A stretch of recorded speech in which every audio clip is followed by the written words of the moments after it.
아주 오래전 일입니다. 제가 한국에서 이 성서대학 교재를 여러 교역자들과 함께 이제 나누어서 이제 만들고 있었습니다. 제가 맡은 분량이 이제 마귀론이었는데, 고급반 교재 마귀론이었는데, 또 다른 분들은 다른 부분을 맡고, 그래서 그날 낮에 이제 그 교역자들이 한 집에 모여서 출판사로 원고를 넘기기 전에 마지막으로 리뷰를 하는 그런 날이었습니다. 저는 그날 오전 내내 마지막 이 원고를 정리하느라고 참 바빴습니다. 그리고 이제 제가 있던 종로구 동숭동에서 모임 장소인 서대문구 홍은동에 있는 어느 아파트로까지 택시를 타고 갔습니다. 마음이 굉장히 아주 설레이기도 하고, 또 라스트 미닛까지 제가 원고 작업을 했기 때문에 왠지 모르게 좀 이렇게 좀 분주한, 마음이 정리가 되지 않는 그런 상태였습니다. 그 아파트 단지가 언덕 위에 있었기 때문에 그 택시가 쭉 올라가서 그 단지 앞에서 저를 내려주고 이제 저는 아파트로 들어가려고 하는데 이 손이 헝 한 거였습니다. 뭔가 있어야 되는데 손에 아무것도 없었습니다. 제가 정리한 그 원고 뭉치가 차 안에 있었습니다. 택시 그 뒷자리에 그대로 놓은 채로 제가 부랴부랴 내려버린 것입니다. 아차 하고 차를 세우려고 뒤를 딱 돌아보니까 그 택시의 꽁무니가 딱 보이면서 이제 언덕 아래로 내려가는 게 보였습니다. 그때 저에게 다가온 생각은 아차, 당했구나. 아차, 당했구나. 그도 그럴 것이, 저 아까 표지를 잠깐 보여주셨는데 거기 보면 이 고급반 교재 중에서 그 가운데 마귀론의 내용을 제가 맡았거든요. 그 교재의 내용이 뭐냐면 마귀의 기원이 뭐냐, 마귀의 정체가 뭐냐, 또 전략이 뭐냐, 어떻게 활동하고 있느냐, 이 보이는 세계와 보이지 않는 세계와의 관계가 뭐냐, 이런 영적 세계의 깊은 것을 파헤치는 일이었거든요. 그러니까 저쪽 세계에서 볼 때는 이 작업이 결코 기분 좋을 일이 없죠. 막을 수밖에 없는, 방해할 수밖에 없는 그런 일이 아니겠습니까? 제가 잠깐 정신 파는 사이에 당한 것입니다. 모임 가운데 제가 들어가서 솔직하게 일어난 일을 다 얘기하고 정식으로 용서를 구했습니다. 제가 여차여차해서 이렇게 잘 준비했는데 오늘 제 몫을 가져오지를 못했습니다. 제가 부지런히 정리해서 다시 다른 날에 가져오기로 하겠습니다. 그리고 그 후에 제가 교통방송국에도 전화해서 혹시 어느 기사분이 뒤에 승객이 놓고 간 물건에 대한 신고가 오면 저한테 연락해 주십시오 하고 부탁을 했지만 그 후에 아무 연락이 없었습니다. 제가 3개월 동안에 준비한 그 원고는 영영 제가 찾을 수 없었습니다. 근데 우리 자비로우신 하나님께서는 대문이 닫히면 창문을 열어주신다고, 참 하늘이 순간 노랬지만 저도 3개월 동안에 이 내용을 가지고 씨름을 하다 보니까 그냥 첫 페이지부터 마지막 페이지까지 중요한 내용들은 다 이렇게 기억에 남아 있었습니다.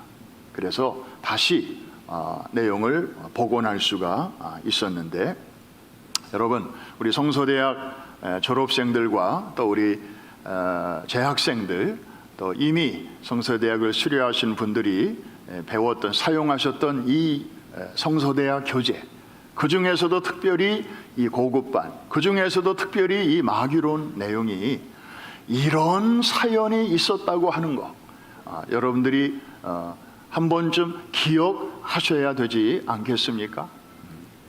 저는 여기서 깨달았습니다.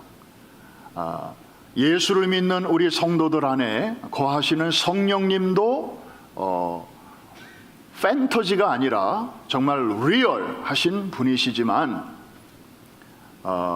어둠의 세계에서 하나님을 대적하고 그리고 성도들의 삶을 회방하는 그러한 사탄과 그리고 그의 하수인인 그 악한 영들, 귀신도 역시 리얼이다.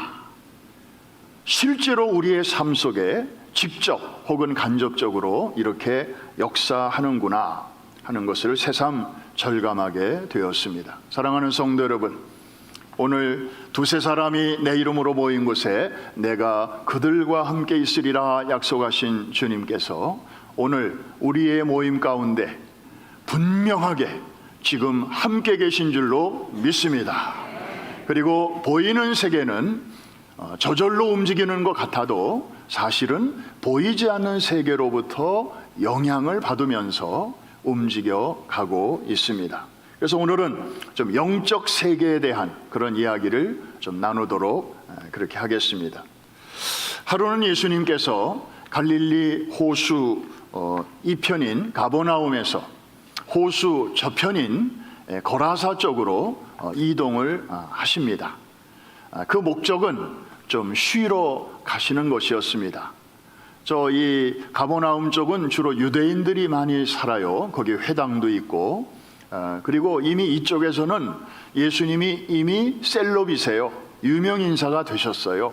그래서 만나려는 사람들이 줄을 서고 있고 가는 곳마다 인산인해였습니다. 쉴 틈이 없으셨어요. 그래서 예수님께서는 이제 이방인들이 주로 살고 있는 저 거라사 쪽으로 이제 배편으로 이동을 하시게 된 것입니다. 왜냐하면 예수님을 잘 알아보는 사람이 그렇게 많지 않기 때문이죠. 그런데 그 거라사에 딱 내리셨을 때 한 사람을 만나게 되는데 바로 귀신 들린 사람이었습니다. 일명 거라사의 광인이었습니다. 악한 영이라고 했습니다. Evil Spirit. 여러분, 이들은 영적인 존재이기 때문에 우리의 이 눈으로는 보이질 않습니다. 그런데 이들의 속성을 알 수 있는 좋은 방법이 있어요. 그 악령에 사로잡힌 자들의 그 언행을 보면 알 수 있습니다. 마치 우리가 바람을 볼 수 없어도 바람에 이렇게 흔들리는 나뭇가지를 보면 바람이 지금 일하고 있구나, 그리고 바람이 이쪽에서 저쪽으로 불고 있구나 하는 것을 우리가 알 수 있듯이 바로 그런 원리죠. 자, 오늘 본문에 보면 이 악한 영의 첫 번째 특징은 더럽다는 것입니다. 어떻다고요? 더러워요. 더러운 영이라고 성경은 묘사하고 있습니다. 하나님의 영은 거룩한 영이시잖아요. 얼마나 대조가 됩니까? 그래서 이 더러운 영이 그 사람에게서 나왔을 때 돼지 떼에게로 들어가죠. 여러분, 돼지는 유대인들에게는 아주 부정한 짐승으로 알려져 있습니다. 그래서 유대인들은 예로부터 지금까지 돼지고기 잘 안 먹습니다. 그래서 부정한 더러운 영이기 때문에 부정한 짐승에게로 들어가는 것, 이거는 별로 이상한 일이 아니죠. 그냥 유유상종입니다. 같은 과끼리 모이는 것입니다. 여러분, 오늘날도 마찬가지입니다. 이 악한 영이 우리 인간의 세계로 들어와서 어떤 개인의 삶 속에 직접 혹은 간접적으로 영향을 미칠 수 있고 지금도 그렇게 일하고 있습니다. 그런데 그 특징을 보면 항상 더럽습니다. 육체적으로 더럽게 만들고, 그리고 도덕적으로도 추하게 만들고, 영적으로는 더욱더 거룩하신 하나님 보시기에 아주 지저분한 쪽으로 그 인생의 걸음을 인도하죠. 그래서 우리 인간의 마음과 생각이 이렇게 좋은 생각보다는 자꾸 더러운 생각을 하고, 그리고 음란한 생각으로 가득하고, 이런 것이 계속 반복이 되다 보면 결국에 그것이 어떤 결과로 이어지는가 하면 이 더러운 영을 스스로 초대하는 셈이 됩니다. 자, 당신이 와서 서식할 수 있는 좋은 환경을 내가 지금 이렇게 만들어 놓았으니 anytime welcome. 내 안에 들어와서 잘 먹고 잘 쉬시오. 그리고 그런 악한 영들에게 자꾸 먹이를 주는 것입니다. 그러면 내 안에서 점점 더 힘이 세지게 되는 것이죠. 사랑하는 성도 여러분, 여기 좋은 소식이 있습니다. 성령님은 거룩한 영이십니다. 본래 더럽고 죄로 말미암아 추했던 우리의 영과 혼과 몸을 깨끗하고 거룩하게 만들어 가시는 분이 바로 여러분 안에 와 계시는 성령님이신 줄로 믿습니다. 성령님은 그 자신이 Holy Spirit, 거룩하신 영이실 뿐만 아니라 우리를 거룩한 삶으로 날마다 Sanctification, 성화의 삶으로 이끌어 주시고 안내해 주시는 고마우신 영이신 줄로 믿습니다. 그런데 이 악한 영은 그렇지 않아요. 더러운 영이에요. 그래서 우리가 가까이에서는 안 되는 것입니다. 두 번째로는 이 악한 영은 인간의 존엄성, 하나님의 형상을 파괴합니다. 그래서 그 자존감을 아주 인정사정 없이 무너뜨립니다. 자, 오늘 본문 5절에 보면 어떤 내용이 있는지 한번 같이 보겠습니다. 5절 시작. 밤낮 무덤 사이에서나 산에서나 돌로 자기의 몸을 해치고 있었더라. 여러분, 저 장면을 한번 생각해 보세요. 자, 멀쩡하게 살아있는데 무덤 사이에서 시간을 보내고 있습니다. 그거는 죽음의 세계죠. 죽은 자들의 소사이어티에서 서성대고 있습니다. 산 사람이. 뿐만 아니라 돌로 자기의 몸을 막 찢고 있습니다. 저걸 저 부모가 보면 그 마음이 얼마나 아플까요?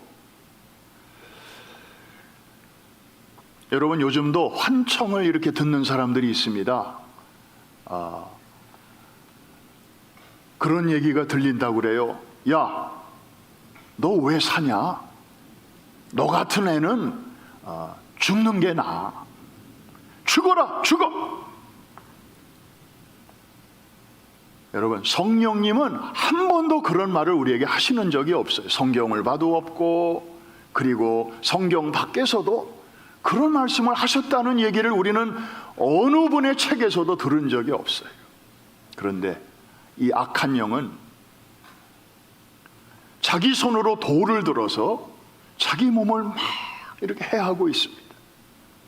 여러분, 우리가 예수 믿기 전에는요, 이렇게 우울감, 열등감 얼마나 우리를 괴롭혀요. 저도 참 열등감이 참 컸던 것 같아요. 어린 시절 이렇게 보면 그냥 늘 그래서 창피하고 그냥 고개도 잘 못 들고 참 그랬던 적이 많았습니다. 그런데 예수님을 만나고 보니까 서서히 변화가 생기는데요, 아마 여러분도 마찬가지일 거예요.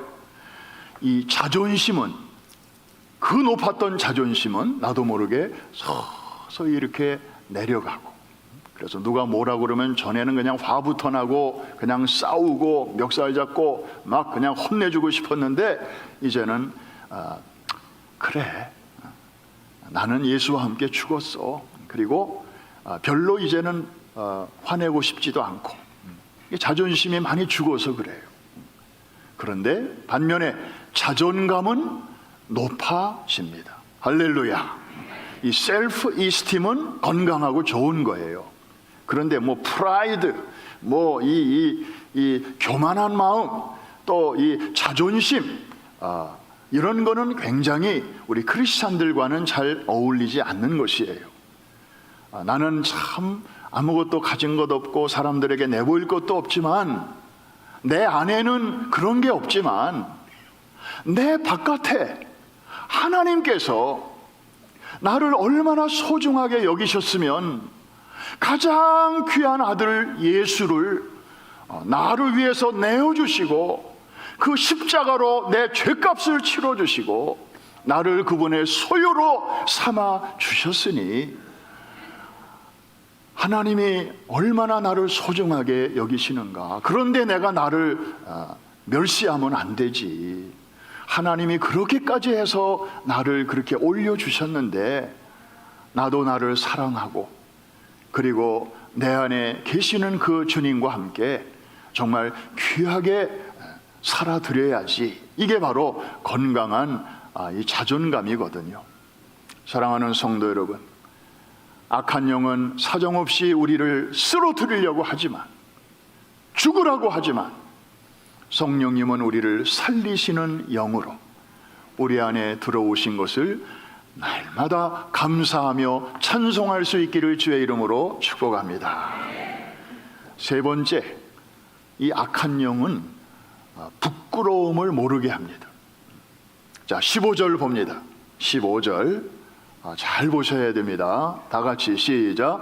예수께 이르러 그 귀신 들렸던 자, 곧 군대 귀신 집혔던 자가 옷을 입고 정신이 온전하게 앉은 것을 보고 두려워하더라. 저기 앞에 문맥을 좀 봐야 되는데 누가 두려워했다는 것일까요? 그 마을 사람들이 그랬다는 것입니다. 저 친구 맨날 무덤가에 살면서 옷도 제대로 안 입고 그렇게 다니던 애 아냐? 그런데 이제 보니까 예수를 만난 후에는 저렇게 옷도 제대로 잘 이제 좀 입고 그리고 정신이 멀쩡해졌네. 그걸 마을 사람들이 보고 놀랬다 이 말입니다. 여러분, 옷을 벗었으면 부끄러워할 줄 아는 것이 정상입니다. 그런데 이 광인은 저 내용으로 볼 때 주님을 만나기 전까지는 제대로 옷도 입지 않았던 것으로 보입니다. 저도 어린 시절에 읍에서 자랐는데요. 가끔 동네에 그 미친 사람이 이렇게 등장합니다. 남자도 있고 여자도 있고. 그런데 어떤 여자분인데 젊은 여자예요. 그런데 옷을 형편없이 입었어요. 그래서 우리가 어리지만 친구들끼리 막 놀렸어요. 얼라리 꼴라리 막 이렇게. 그런데 정작 이 사람은 몰라요. 씻지도 않아서 얼굴도 새카맣고 머리도 헝클어졌고 몰라요. 부끄러움을 몰라요. 이게 미친 사람들의 특징이에요. 그리고 그 배후에서 역사하는 악한 영의 그런 본질입니다. 여러분, 수치심이 없다고 하는 것은 다른 말로 말하면 짐승과 같아졌다는 얘기입니다. 여러분, 짐승들은 옷을 안 입어요. 그런데도 부끄러운 줄 몰라요. 그래서 악한 영들이 인간 안에 들어오게 되면 아까 보았던 것처럼 존귀한 하나님의 형상 그리고 인간의 존엄성을 파괴할 뿐만 아니라 이렇게 인간을 동물의 수준으로 격하시켜 버립니다. 그런데 여러분, 참 감사한 것은 우리 예수님 그리고 예수님을 믿는 자마다 우리 안에 들어오시는 거룩한 성령님은 그 이전까지 짐승과 다를 바가 없이 살아가던 우리의 수치를 당신의 그 거룩한 예수 그리스도의 옷으로 우리를 덮어주시고 우리의 수치를 막아주시고 그 옷을 입고 거룩하신 하나님 존전에 언제든지 나아갈 수 있도록 우리에게 은혜를 베풀어 주신 것을 감사하시기를 바랍니다. 찬송하시기를 바랍니다. 오늘 우리는 이 사건 속에서 중요한 것을 하나 또 발견하게 됩니다. 우리 주님께서는 이 한 사람을 온전케 하시기 위해서 그 어떤 것도 아끼지 않으셨다는 것입니다. 좀 더 구체적으로 말씀드리면 돼지 떼가 2,000마리가 몰살 당하는 것도 주님은 불사하셨다는 것이 이 한 사람을 위해서 얼마나 놀라운 사건입니까? 우리 13절 한번 보십시다. 13절입니다. 시작.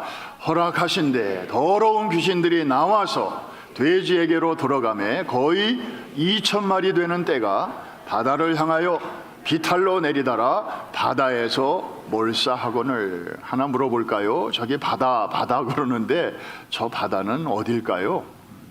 힌트, 아까 보신 지도. 요 동네에서 저 동네로 갈릴리 호수를 지나가셨는데 바로 거라사가 그 호수 주변에 있는 마을이었거든요. 영어 성경에는 레이크, 호수라고 되어 있는데 우리말 번역에는 바다라고 되어 있어요. 하여튼 그 성지에서는 워낙 물이 귀하다 보니까 물이 많으면 무조건 바다라고 그래요. 그러니까 바다에 빠져 죽었다 이 말은 결국 갈릴리 호수 저편 호수에 빠져 죽었다 이런 말이 되겠습니다. 여러분, 입장을 바꿔서 저 돼지를 치는 그 양돈업자들이 있었을 거 아닙니까? 자, 이 귀신 들렸다가 고침받은 사람으로서는 아주 행복한 일이지만 그 결과 저 하루아침에 졸지에 돼지 2,000마리를 잃어버린 그 양돈업자들은 비즈니스에 굉장한 타격을 받았을 것입니다. 여러분, 요즘도 삼겹살 물가가 많이 올랐죠?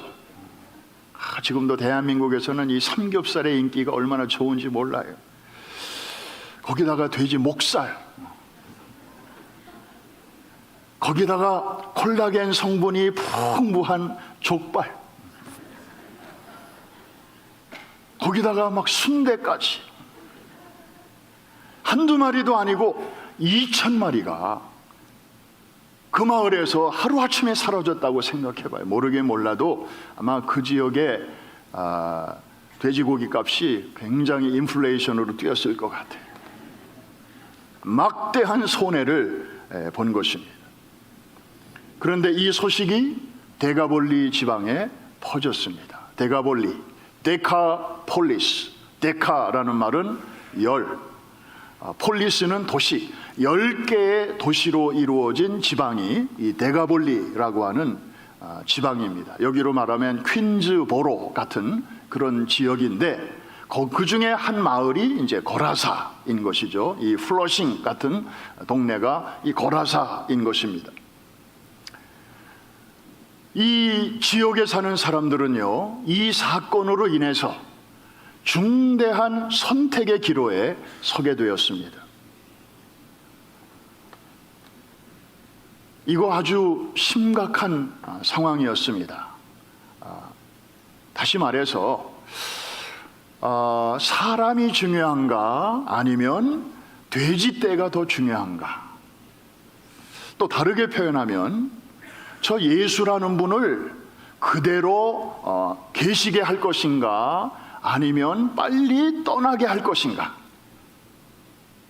또 다르게 표현하면 저 귀신 들린 사람이 예수를 만나서 저렇게 온전하게 되고 그리고 이제 가정으로 돌아가게 되고 그리고 그 사회에 들어가서 정상적인 생활을 하게 된 그 기쁨과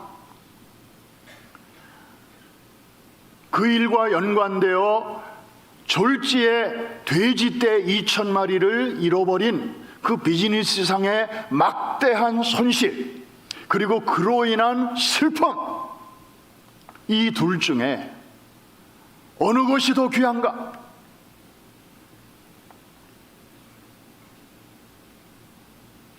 그들은 둘 중에 하나를 선택해야만 했습니다. 그리고 선택했습니다. 그리고 예수님은 그들의 선택을 받아들이셨습니다. 그들의 선택이 무엇인지 17절 같이 한번 보겠습니다. 짧지만 아주 중요합니다. 다 같이 시작. 그들이 예수께 그 지방에서 떠나시기를 간구하더라. 예수님에게 그들이 한 말이 please, 빨리 떠나주십시오. 더 이상 여기 계시지 마십시오. We don't need you. 주님이 우리와 함께 계시는 게 우리는 불편합니다. 우리에게 굉장한 손해입니다. 우리는 주님이 없는 편이 낫습니다. 이런 말입니다. 여러분, 방금 예수님께서는 무슨 일을 행하셨습니까? 이 동네에 오셔서 귀신을 쫓아내셨습니다. 그런데 이 동네 사람들은 지금 예수님을 향하여 무슨 짓을 하고 있습니까? 예수님을 쫓아내고 있습니다. 세상에 이런 아이러니가 어디 있습니까? 사실 그 동네 사람들에게 가장 필요한 분은 예수님 아닙니까?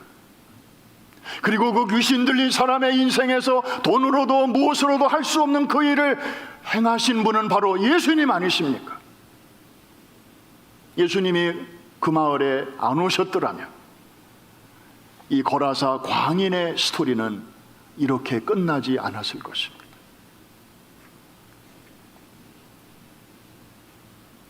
주님은 그 동네에서 결국 쫓겨나셨습니다.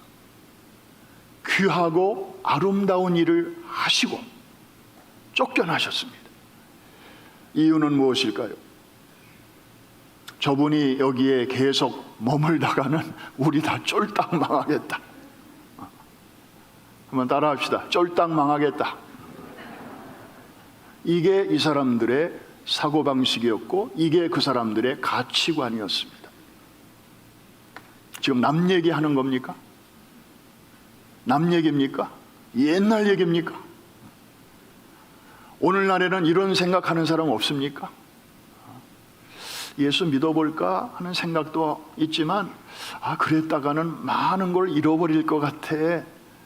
친구도 잃어버릴 것 같고 내가 좋아하는 것들도 포기해야 될 것 같고 주일날 문을 또 닫아야 되지 않나 그런 생각도 들고 내가 정말 놓치고 싶지 않은 것들을 내가 놓쳐야 될 것 같은데 그래서 나는 대표 선수로 내 와이프나 잘 이렇게 대표로 가지 말라 소리 내가 안 하니까 그 대신 헌금만 너무 세게 하지 말고 이런 분들 많아요.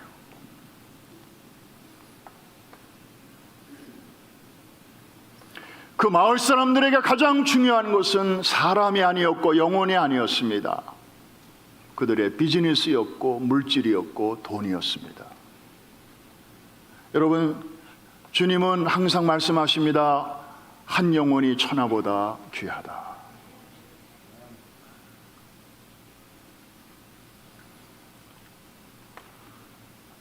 여러분, 거라사 그러면은 광인이 먼저 생각나잖아요. 우리도 그 미친 사람. 그런데 거라사 동네에는 미친 사람이 과연 그 한 사람뿐이었을까요?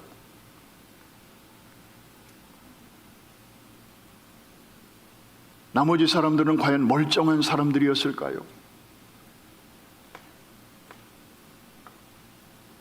한 영혼이 천하보다 귀한데 그 무엇으로도 살 수 없는 자유와 해방을 주신 그 예수님을 쫓아낸 그 거라사 동네 사람들은 과연 제정신이라고요? 이 사람들도 뭔가 미친 사람 아닙니까? 제정신이라면 어떻게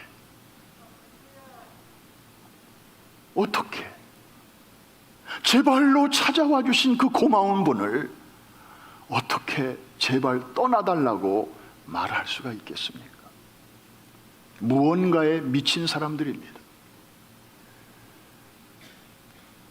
마찬가지입니다. 이 사람은 악한 영에 사로잡혀서 미쳤지만 이 소위 멀쩡하게 보이는 이 마을 사람들은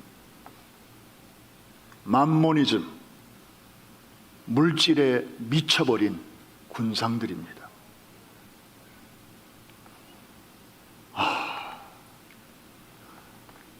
이 광인 속에 있던 귀신은요,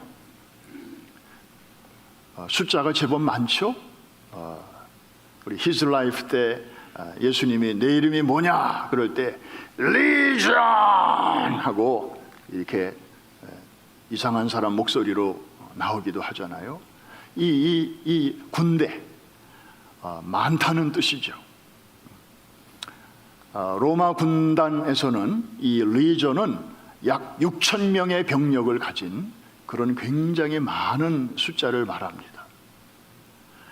자, 이 한 사람 속에 아주 그렇게 강력한 군대 귀신이 들어가 있었던 거죠. 그런데 이들은 예수님 때문에 돼지떼와 함께 일단 물속으로 사라졌습니다. 돼지들은 다 죽었지만 이 악한 영들은 죽지 않아요. 주님 오실 때까지 그냥 멀쩡히 돌아다녀요. 그런데 어쨌든 물속으로 사라졌습니다. 그런데 그 동네 사람들은 어떻습니까? 겉으로는 멀쩡하게 보이지만 또 다른 귀신들, 즉 만몬의 영들에게 여전히 사로잡혀 있는 그런 모습으로 거리를 다니고 있고 일상생활을 하고 있는 모습을 한번 생각해 보십시오. 정말 이 마을에 가장 필요한 분은 예수님인데 그분이 찾아오셨지만 그분을 배척하고 만 것입니다. 여러분, 우리가 복음서의 그 이후 부분을 쭉 사복음서를 다 읽다 보면 굉장히 슬프디 슬픈 사실 하나를 발견하게 됩니다. 그 사건 이후로 주님은 한 번도 거라사 지방을 다시 방문하신 적이 없다는 사실입니다.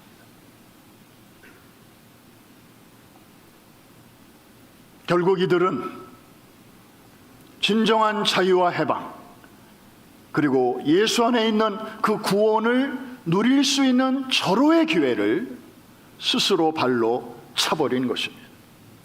이것이 바로 거라사의 비극이요, 동시에 오늘날 만몬이라고 하는 악한 영에 사로잡혀서 미쳐 돌아가는 이 세상의 본질인 것입니다. 오늘날 사람들은 이제 저마다 무언가에 다 이렇게 미쳐 사는 것 같습니다.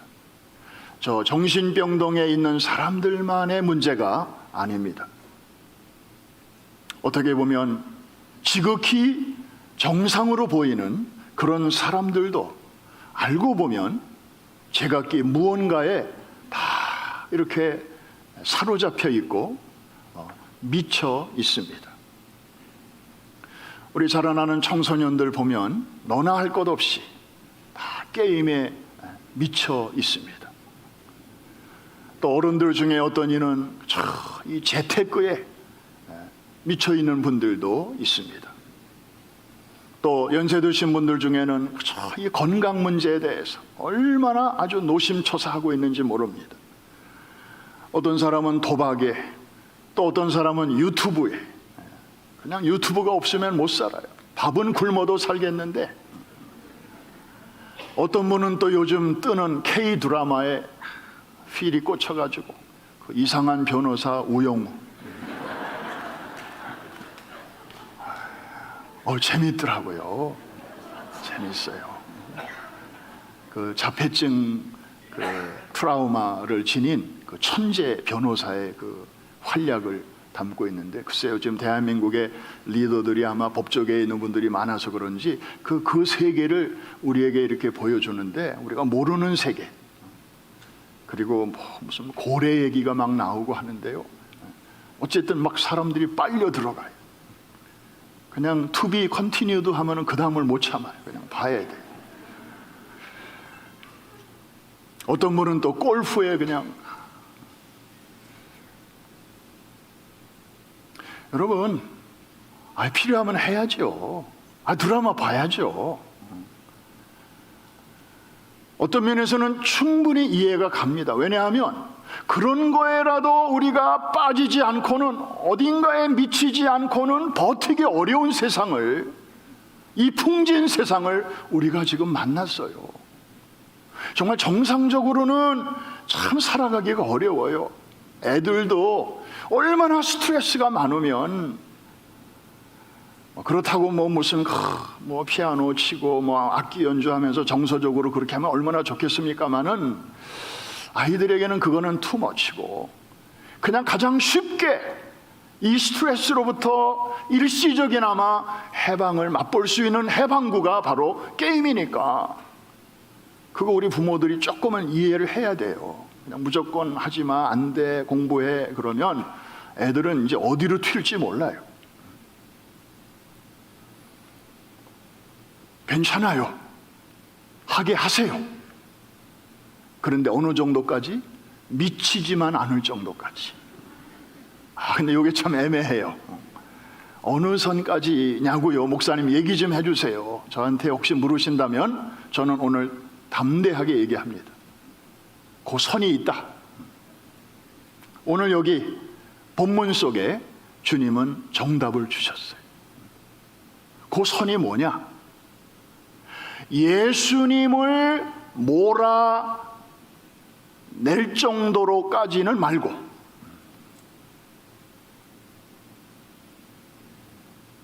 제 표현이 좀 잘못됐나요? 하세요. 즐기세요. 스트레스 푸세요. 그런데 그게 너무 좋은 나머지 예수님이 좀 멀리 계셨으면 좋겠다. 예수님이 좀 내가 이런 모습을 안 보셨으면 좋겠다. 나는 예수님이 내 삶을 이런 모습을 보시는 게 불편해. 제발 떠나주십시오. 좀 멀리 계십시오. 그런 마음이 든다면 여러분은 이미 그 일에 미쳐 있는 것입니다. 거라사 사람들이 증인입니다. 그 정도가 아니라면 괜찮아요. 적당히 스트레스도 풀고 또 기분 전환도 하고. 왜? 세상이요, 이제 노멀이 아니에요. 뉴 노멀이에요. 전과 같지 않아요. 이상한 세상이 되었어요. 군대에서 왜 선착순 같은 거 시키잖아요. 막 앞서가는 친구가 있고 뒤처지는 친구가 있는데 갑자기 지휘관이 뒤로 돌아! 그러면 역전이 돼버려요. 그냥 친구들 제끼고 막 1등으로 가던 친구가 꼴찌가 되고요, 뒤에서 어적어적 따라가던 친구가 1등이 돼요. 요즘 세상에 막 그런 것 같아요.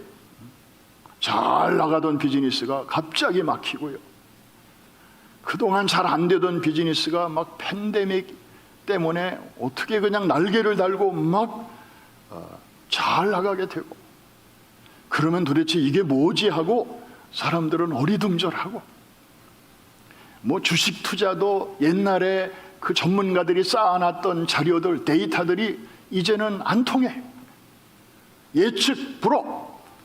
전에는 축구공, 농구공처럼 요게 바운스가 되면 그 다음에는 요렇게 나가겠다 예측이 가능했지만 요즘은 럭비공 같아. 이게 어디로 튀는지 몰라. 사람들이 어리둥절해요. 그렇기 때문에 사람들은 뭔가에 자기를 집어 던져서 거기에 몰두를 해야 이 불안감에서 자기를 그래도 지킬 수 있을 줄로 알고 저마다 이렇게 미쳐가는 것입니다. 사랑하는 성도 여러분, 어차피 모두가 미쳐가는 세상이라면 여러분, 좋은 일에 미치게 되기를 주의 이름으로 축원합니다. 아주 보람있고 가치 있는 일에 미쳐야 되지 않겠습니까? 어차피 모든 사람이 다 미쳐야 된다면, 시시하고 남는 거 하나도 없고 그냥 돌아서면 허무하고 나중에 주님 앞에 설 때 너 뭐 하다 왔냐? 그러면 할 말이 없고 그런 일에 미쳐서야 되겠습니까? 좋은 길이 있습니다. 예수에게 미치게 되시기를 주의 이름으로 축원합니다. 예수님의 복음에 미쳐 버리시기를 주의 이름으로 축복합니다. 나를 살리신 그 복음의 능력을 다른 사람도 좀 알게 하는 일에 우리가 남은 시간을 쓸 수 있다면 한번 따라해 주시기 바랍니다. 남는 게 이거다. 그날에 주님 앞에 섰을 때 그래, 수고했다, 고생했다, 잘했다, 나와 함께 기쁨에 동참하자꾸나. 주님께서 여러분들에게 그런 위로와 칭찬과 상급 여러분들에게 주실 것입니다. 마지막으로 한 가지만 얘기하고 마치겠습니다. 지난주에 8월 행정장로회가 열렸습니다. 매달 열리는 거지만 지난달은 좀 특별했습니다. 새 회계연도를 앞두고 이제 1년 동안의 살림의 규모를 집중적으로 그 예산을 짜는 그런 모임이었기 때문에 1박 2일로 업스테이트 뉴욕의 조용한 장소에 우리 장로님들 전원이 함께 모이셨습니다. 많은 내용을 의논하고 결정했지만 그 중에 두 가지만 여러분들과 좀 나누기를 원합니다. 캄보디아, 거기에 예수마을 프로젝트가 정말 하나님의 은혜로 지금 잘 진행되고 있습니다. 이미 아시는 것처럼 선교센터 건물이 제일 먼저 아담하게 지어졌고요. 사진 한번 볼 수 있나요? 선교센터 한번. 그리고 이제 곧 두 번째로 우리가 지을 건물이 바로 게스트하우스입니다. 이 게스트하우스는 바로 저 건물인데요. 이제 우리 선교팀이 캄보디아에 가거나 또 우리 닥터, 의료진들이 또 봉사하러 가시거나 또 우리 시니어 어른들이 또 선교지를 이렇게 방문하실 때 편안하게 묵으실 수 있는 그런 30채의 건물이 바로 게스트하우스입니다. 그거 짓는데 저렇게 설계 도면까지 보여줄 필요는 없지만 아주 자세하게 저렇게 그래서 아주 크진 않지만 미국식 스타일로 이렇게 편리한 시설로 이제 지을 예정인데 곧 공사가 시작이 됩니다. 그리고 거의 동시에 시작되는 공사가 뭐냐면은 그 현지에 사는 그 사람들이 살 수 있는 그 300채 주택 중에서 첫 100채 공사가 이제 곧 이 게스트하우스 공사와 함께 동시에 진행이 될 예정입니다. 이 일을 위해서 원로 목사님 또 지금 캄보디아에 가 계세요. 그래서 지금 물가가 다 오르고 좀 상황이 많이 변동이 있지만 그럼에도 불구하고 주어진 그 재정 범위 안에서 어떻게 하면은 효과적으로 또 경제적으로 그러면서도 쓸모 있게 건축을 할 수 있을까, 그냥 발로 지금 뛰고 계셔요. 그래서 이미 여러분들이, 많은 분들이 이렇게 시니어를 중심으로 헌금해 주신 그 재정이 남아있기 때문에 이제 그 재정을 사용해서 첫 100채가 이제 지어지게 될 것입니다.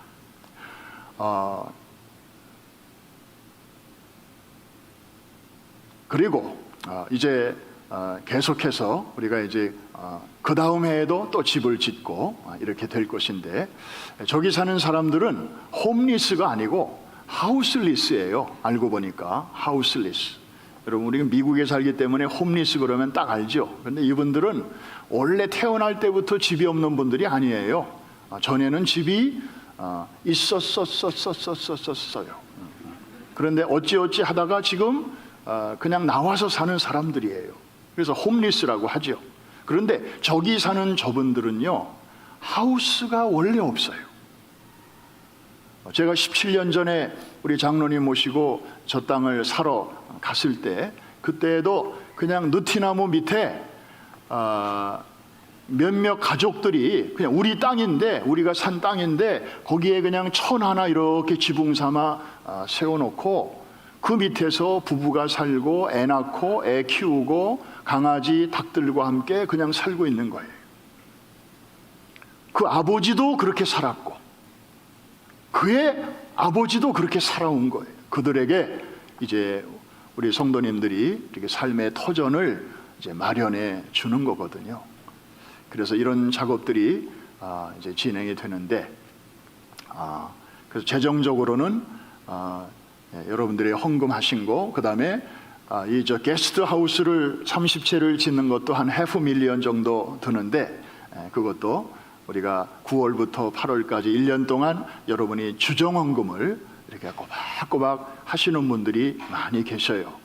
물론 팬데믹 이전만큼 넉넉하지는 않지만 그래도 꾸준하게 하시는 분들이 이제 헌금을 하신 그 액수와, 그리고 이제 다음 달부터 또 1년 동안 헌금하시는 액수를 합치면 거의 $500,000이 돼요. 그래서 그거 가지고 이제 게스트 하우스를 일단 짓게 될 것입니다.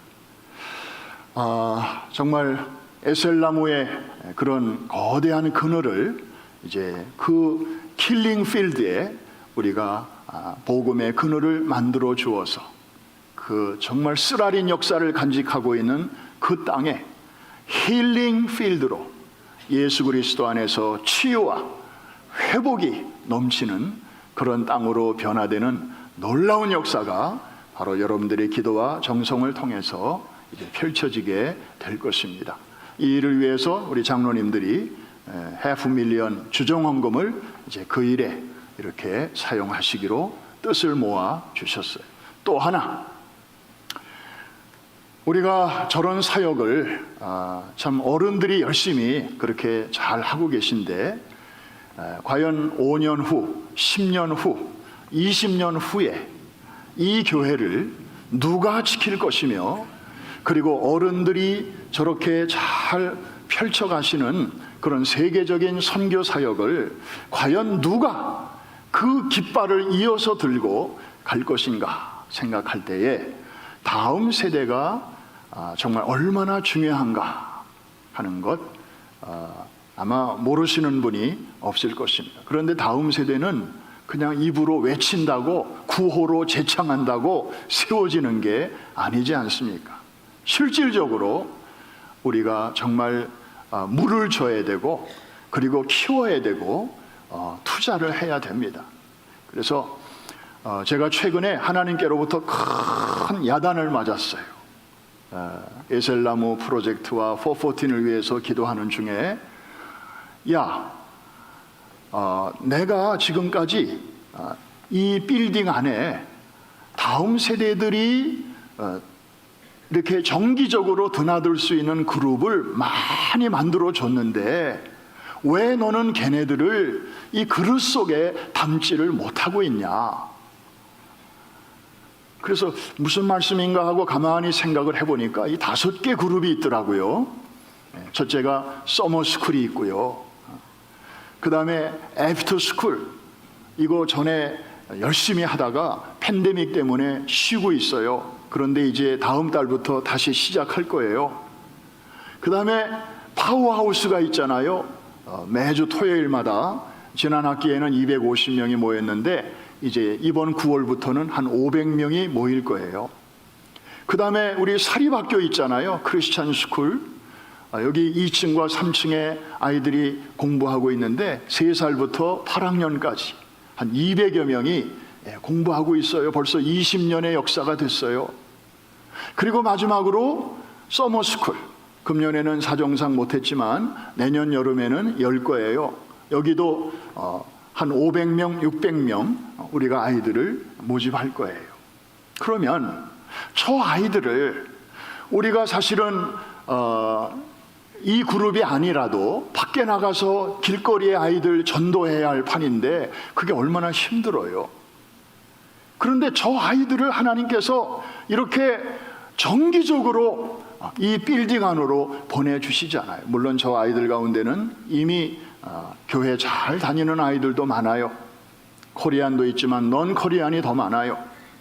그런데 그 중에는 교회에는 한 번도 안 가본 애들, 그리고 예수님이 누군지 모르는 아이들이 또 많이 있어요.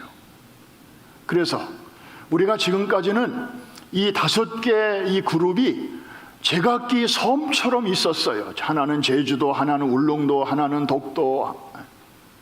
그래서 제각기 열심히 오퍼레이션은 잘 했지만 이거를 썬데이 스쿨이라고 하는 그 육지로 올 수 있는 브릿지가 없었어요. 그래서 저들이 교회로 올 수 있는 그런 다리를 만들어 주자, 전략을 세우자. 그래서 하나님이 얼마든지 보내주시는 이 소중한 다음 세대가 이제 세러데이에만 왔다 가는 애들을 이제는 썬데이까지 오게 하자. 할렐루야. 서머에만 왔다 가는 애들을 1년 내내 오게 하자. 그래서 제가 이렇게 쭉 계산을 해보니까 앞으로 3년만 우리가 집중적으로 이 프로젝트를 위해서 성도님들이 기도해 주시고, 그리고 서포트하고, 그리고 투자하고, 그러면 지금 현재 썬데이 스쿨이 앞으로 3년 내로 더블이 될 수 있겠다는 생각이 들었습니다. 그러면 앞으로 무슨 일이 생기는가 하면 이제 이 교회 안에는 다음 세대들의 웃음소리와 찬송소리와 그리고 예배하는 소리가 지금보다 가득하게 될 것입니다. 여러분, 그러기를 원하시면 아멘 하십시다. 정말 그런 소리가 날마다 들리기를 원하시면 아멘 하십시다. 그래야 다음 세대가 있어야 그 집이 미래가 있는 거예요. 그리고 그 교회가 장래가 있는 것입니다. 그리고 그 나라에 내일이 있는 것입니다. 지금 한국 보세요. 애를 안 낳아가지고 지금 곳곳이 난리예요. 북한도 마찬가지고, 북한도 저출산이에요. 남북한이 큰일 났어요.